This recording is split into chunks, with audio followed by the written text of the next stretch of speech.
tarde a todos. Hoje eu vou dar mais uma aula e a nossa aula de hoje vai ser o pecado. O pecado existe, né? E aí eu queria dizer primeiro, né, o que é o pecado? O pecado, né, para muitas pessoas não existe o pecado, né? Mas eu vou explicando o pecado e a gente vai vendo se existe ou não. O pecado pessoal, né, o pecado em si, o de cada um, como, né, é feito por palavras, por atos ou desejos contrários à lei eterna. O que é essa lei eterna? É a lei que Deus deu a todo o ser humano, a todo cristão, que não é uma lista de proibições, mas é uma lei para que possamos amá-lo. Como o homem tem a liberdade, né, também pode errar.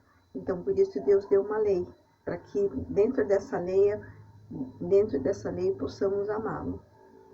É uma ofensa a Deus, que lesa a natureza humana, quer dizer, que apaga a natureza do homem e atenta contra a solidariedade humana. Então, vai contra Deus e contra o ser, né, o seu próprio homem. O pecado pessoal, que é essa ofensa a Deus, essa desobediência à lei divina. É um ato, né, como eu já falei, que é por palavras, desejo contrário à lei de Deus.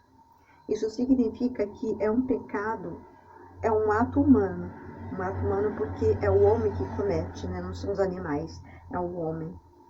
Já que requer o concurso da liberdade, né, quer dizer, a livre e espontânea vontade, né, e se expressa em atos externos, palavras, né, que eu falo, e atos internos, pensamentos. Além do mais, esse ato humano é mau, isto é, opõe-se à lei eterna de Deus, que é a primeira e suprema regra mortal, fundamento das demais, de modo mais geral. Pode-se dizer que o pecado é qualquer ato humano oposto à norma moral, isto é, a reta razão iluminada pela fé.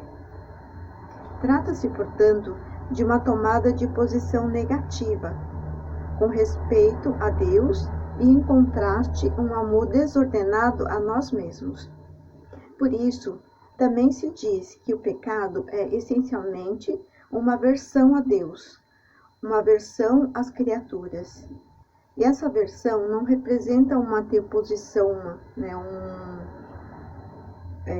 de um bem aparentemente, ou algo assim, de bem supremo, que quer dizer o ódio, né? Não. Santo Agostinho descreve como o amor de si próprio levado até o desprezo de Deus. Então, o homem ama tanto a si que despreza a Deus. Por essa exaltação orgulhosa de si mesmo, o pecado é diametralmente oposto à obediência de Jesus, que realiza a salvação. O pecado é o único mal em sentido pleno, né, total. Os demais males, né, uma doença em si, mesmo não afasta de Deus, mesmo que certamente são uma privação de algum bem, né? Uma doença é a privação de um bem, mas não é um mal. O pecado mortal e o pecado venial, o que seria? Os pecados podem ser divididos em mortais e veniais. Mortais, que são os graves, e veniais, os leves. Segundo o fato de que o homem perde totalmente a graça de Deus ou não, o pecado venial, o pecado mortal e o pecado venial podem ser comparados entre si como a morte e a doença da alma. É o pecado mortal, o que tem como objeto, né, quer dizer, como uma ação ou não ação, uma matéria grave e que, além do mais, é cometido com pleno conhecimento e deliberado consentimento, livre consentimento. Seguindo a tradição da Igreja, chamamos pecado mortal ao ato mediante o qual o homem com liberdade e conhecimento, recusa Deus, sua lei, aliança de amor que Deus lhe propõe. Vamos contra essa aversão a Deus, preferindo se voltar a si mesmo, a alguma realidade criada e finita, a algo contrário à vontade divina. Uma aversão contra a criatura. Isso pode ocorrer de modo direto e formal, como nos pecados de idolatria, apostasia, ateísmo, idolatria que é esse não querer a Deus, não louvar a Deus, essa apostasia de estar longe de Deus, o ateísmo de não acreditar em Deus, ou de modo equivalente, como em todos os atos de desobediência aos mandamentos de Deus, em matéria grave. A matéria grave significa que o ato é por si incomparável com a caridade e, portanto, com as exigências inevitáveis das virtudes morais e teologais. Virtudes morais, que é a virtude que vai contra o próprio homem, e teologais, as que vão contra Deus. Esse pleno conhecimento, como que seria, né? Seria esse conhecimento, esse entendimento, né? Essa advertência que tem dentro de nós, que temos dentro de nós, ou seja, conhecer-se que a ação se realiza é pecaminosa, isso é contrária à lei de Deus. Deliberado, né? Outro ponto, né? Pecado deliberado, né? Que é pelo consentimento da vontade. Indica que se quer abertamente essa ação, que se sabe contrária à lei de Deus.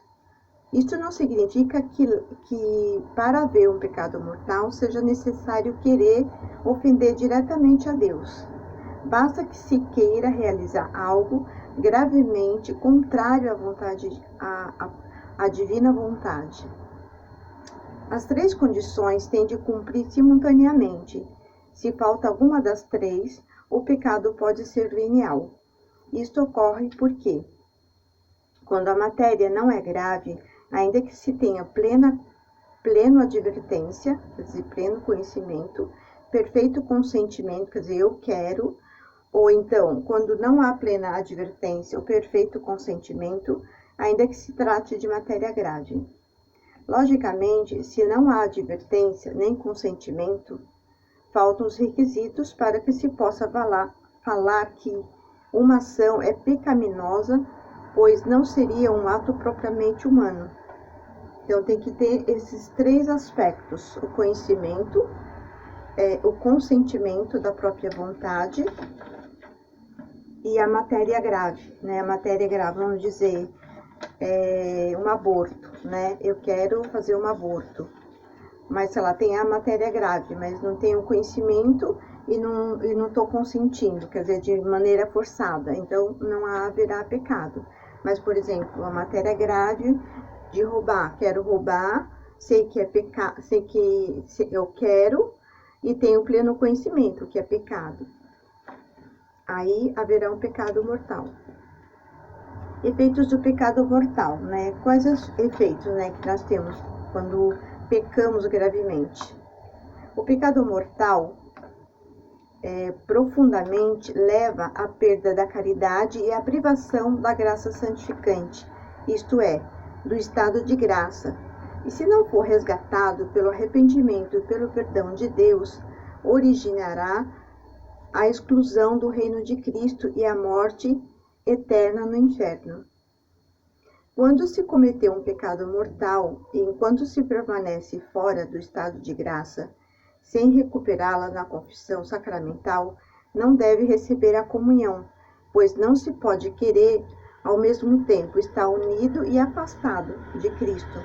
Se cometeria um sacrilégio, ou seja, quero comungar, estou no pecado mortal, né? Estou sem a graça santificante, não posso comungar.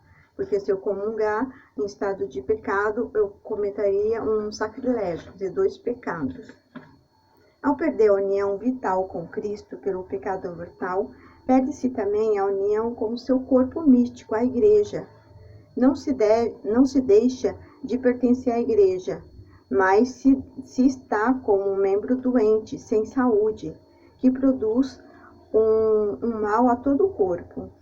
Também se ocasiona um dano à sociedade humana, porque se deixa de ser luz e fermento, ainda que isso possa passar inadvertido. Pelo pecado mortal, perde-se os méritos adquiridos, ainda que possa recuperar-se ao receber o sacramento da penitência. Fica incapacitado para adquirir outros novos. O homem fica sujeito à escravidão do demônio, diminui o desejo natural de fazer o bem e provoca-se uma desordem nas potências e afetos. Agora, os efeitos do pecado venial. O pecado venial enfraquece a caridade, traduz uma afeição desordenada pelos bens criados, impede o progresso da alma no exercício das virtudes e a prática do bem moral. Merece penas temporais. O pecado venial deliberado e que fica sem arrependimento dispõe-nos pouco a pouco a cometer o pecado mortal. Mas o pecado venial não rompe a aliança com Deus. É humanamente irreparável com a graça de Deus. Não priva da graça santificante, da amizade com Deus, nem, portanto, da bem-aventurança eterna. Deus perdoa os pecados veniais na confissão e também fora deste sacramento quando realizamos um bom ato de contrição e fazemos penitência, nos condoendo por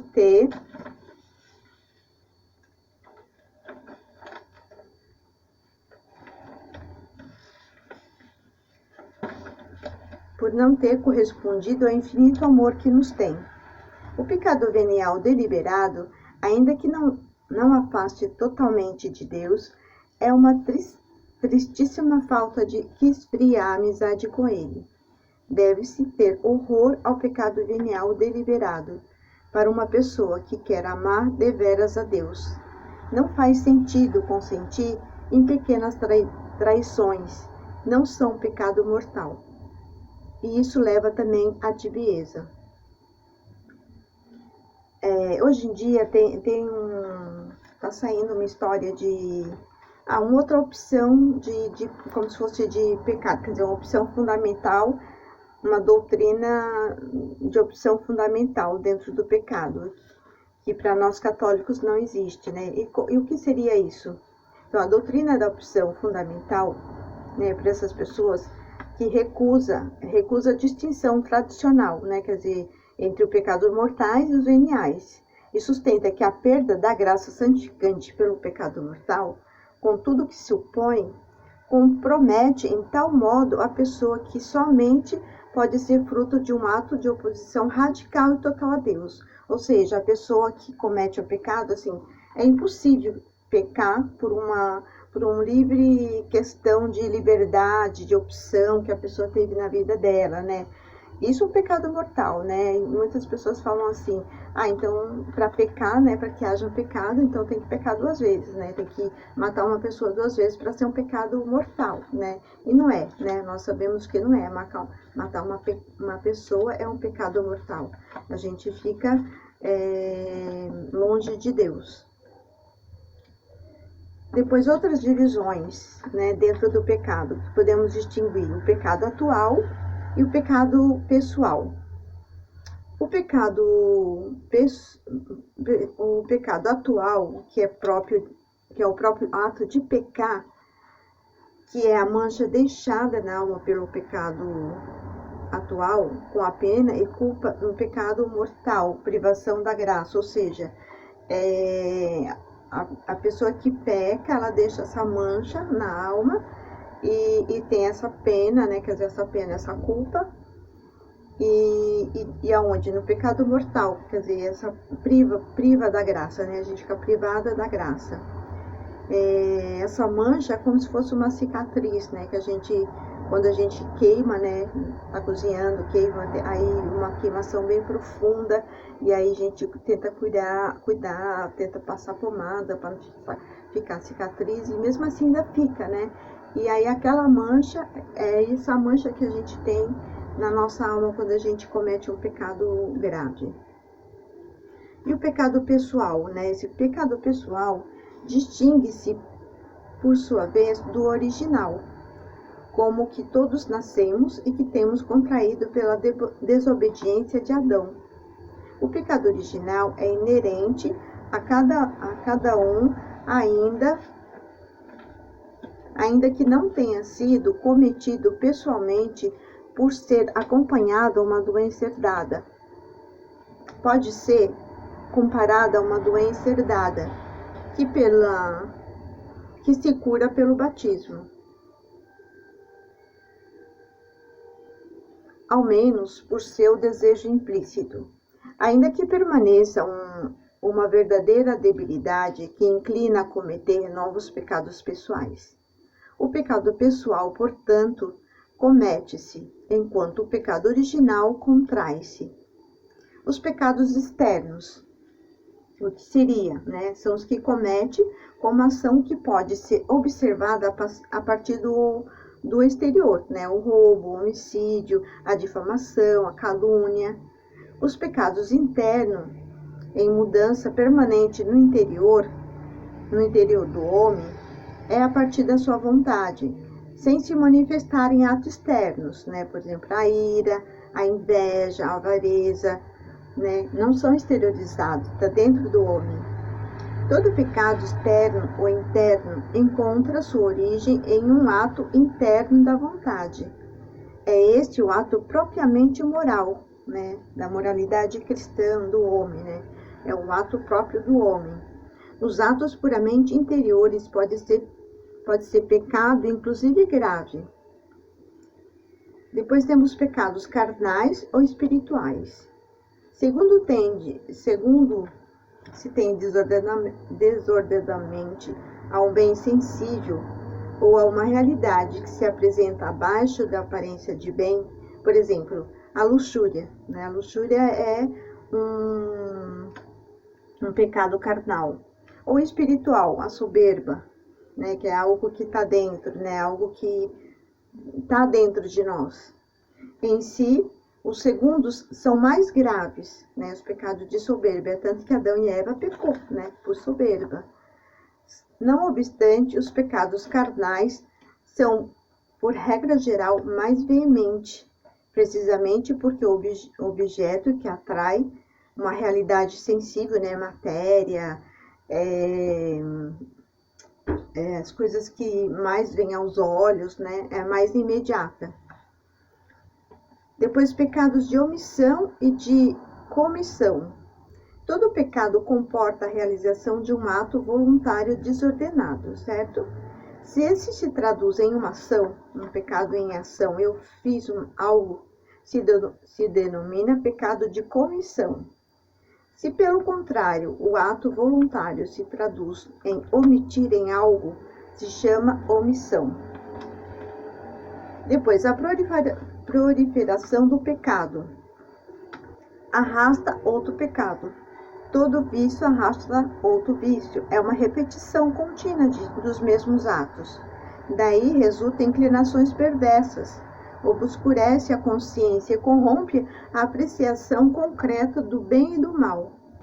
Assim, o pecado tende a reproduzir-se, a reforçar-se, embora não possa destruir radicalmente o sentido moral.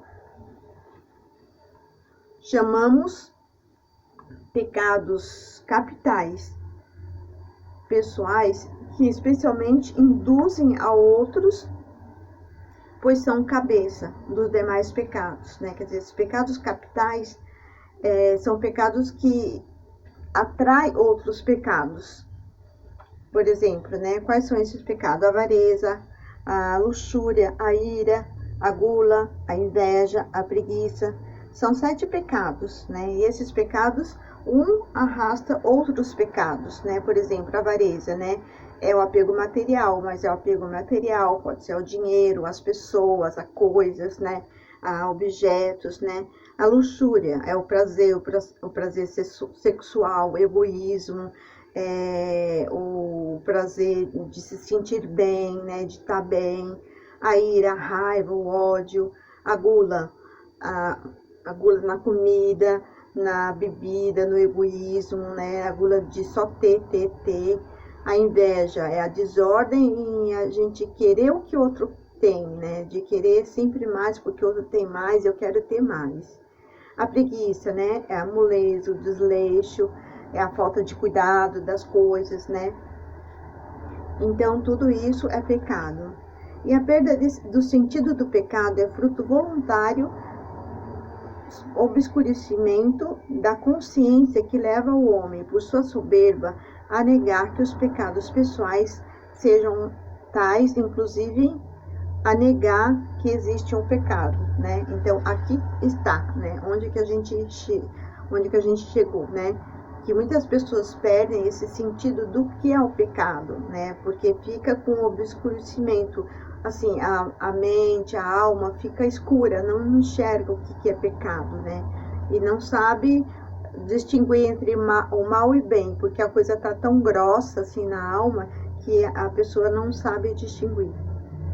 Às vezes não cometemos diretamente o mal, mas de alguma maneira colaboramos com maior ou menor responsabilidade e culpa moral, ação iníqua de outras pessoas.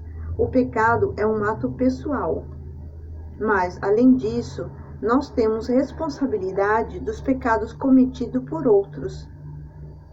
Quando neles cooperamos, tomamos parte neles, direta ou voluntariamente, ordenando-os, aconselhando-os, aplaudindo-os ou aprovando-os, não os revelando ou não os impedindo, quando se tem obrigação de fazer e protegendo os que fazem mal. Os pecados pessoais dão lugar também a situações contrárias à bondade divina, que se conhece como estruturas de pecado.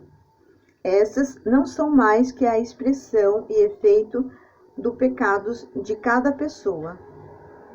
As tentações. No contexto das causas do pecado, temos que falar das tentações, que é a incitação do mal.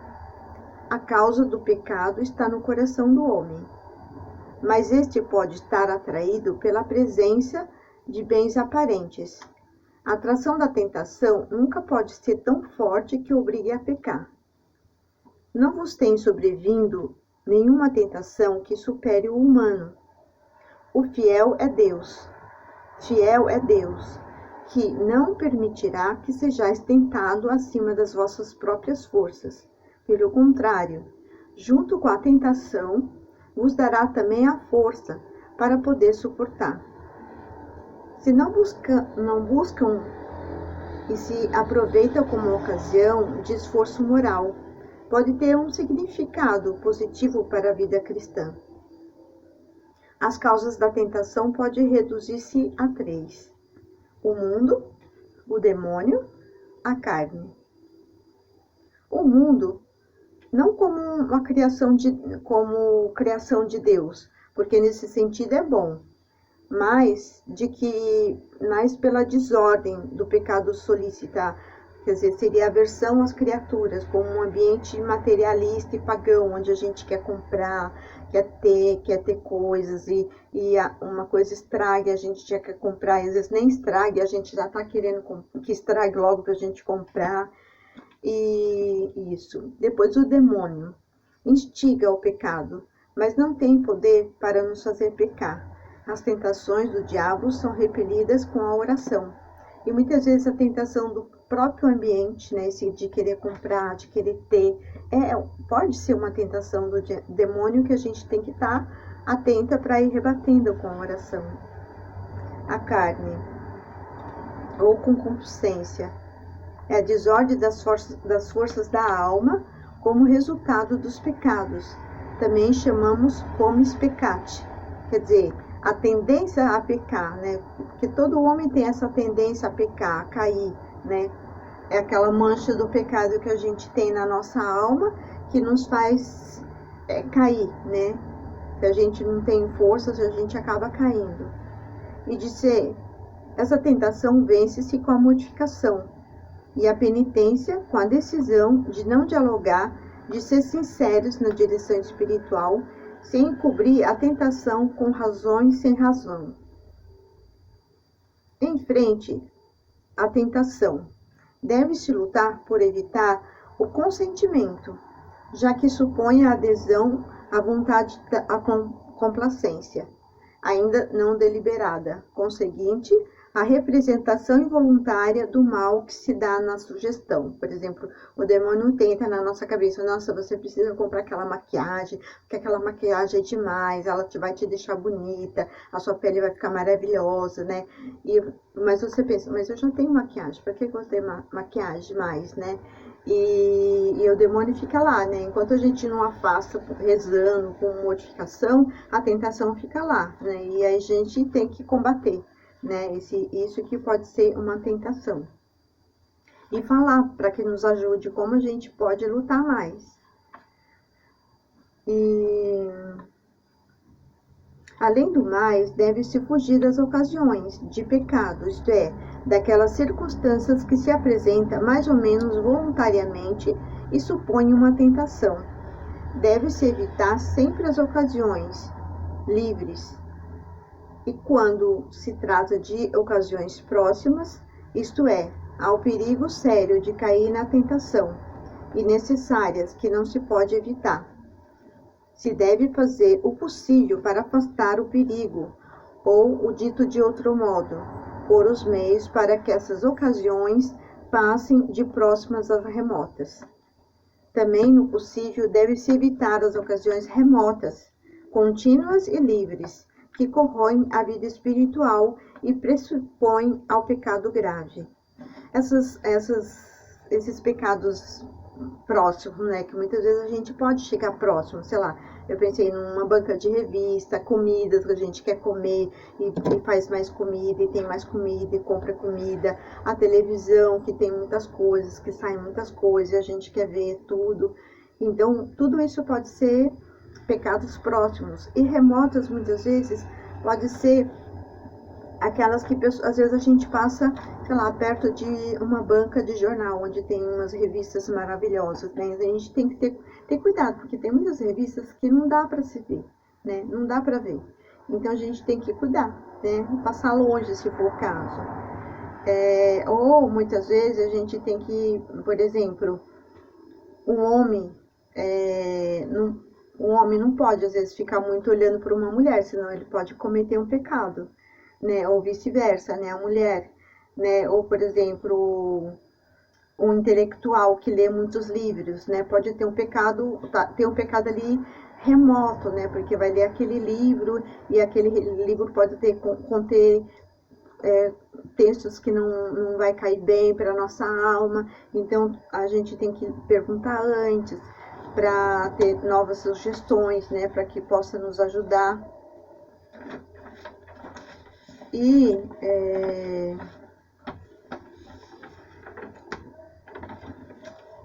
parece que nós já estamos terminando, né, a nossa aula. E para terminar, eu queria que nós reflitamos numas palavras de São José Maria, né? Que ele fala assim: hoje em dia, dentro e fora da igreja, em cima e embaixo, dá a impressão de que muitos renunciaram à luta, a essa guerra pessoal contra as claudicações. Quer dizer, essas claudicações são coisas, né, que nos surgem, né, próprias para se entregarem de armas e bagagem. Quer dizer, vamos nos entregando a tudo que aparece. E que vão fazendo de nós escravos, né, que acabam envelhecendo a alma. E esse perigo estará sempre à espreita de todo cristão, e a gente tem que estar atento a tudo isso. Por isso, é preciso pedir insistentemente, né, São José Maria fala, à Santíssima Trindade, que tenha compaixão de todos nós. A falar dessas coisas, São José Maria fala, estremece ante o pensamento da justiça de Deus.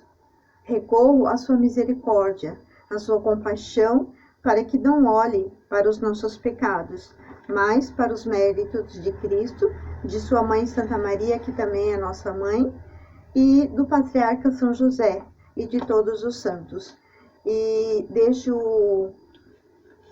quero dizer a vocês, né, que tenham uma boa semana. Qualquer dúvida vocês me perguntem, né, ponha aí os comentários, né, se vocês quiserem, e as perguntas que vocês quiserem que eu posso estar respondendo.